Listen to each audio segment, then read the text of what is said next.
Comment mettre KO quelqu'un? Bien sûr, dans le cadre de la légitime défense, je te vois venir, c'est que dans le cadre de la légitime défense. On va parler de tout ce qui est visage. Quand je dis KO, c'est aussi mettre hors d'état de nuire. C'est pas forcément le KO où l'IA s'endort.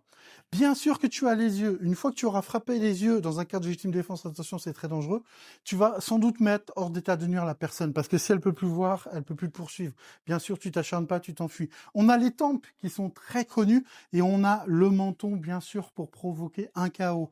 Également, les oreilles qui sont très efficaces et tout ce qui est respiratoire au niveau de la gorge. Rien qu'avec ça, franchement, tu peux mettre hors d'état de nuire quasiment n'importe qui. Pourquoi? Parce qu'on peut pas forcément protéger et surtout muscler les yeux, la gorge, les oreilles, il y a le centre de l'équilibre. Ici, il y a comme un interrupteur qui fait que ça peut mettre KO.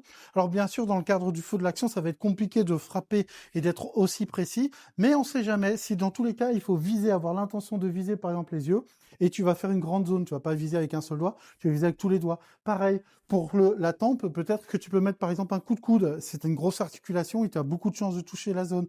Donc c'est très important de faire ça dans le cadre de la légitime défense, hein. On n'est pas là pour s'amuser, mais si tu veux frapper par exemple dans la gorge, tu vas frapper comme ça ou frapper avec la fourche. N'oublie pas que quand le gars t'attaque, il va sans doute plus musclé, préparé et puissant et avec beaucoup de testo pour vraiment d'agressivité te faire du mal.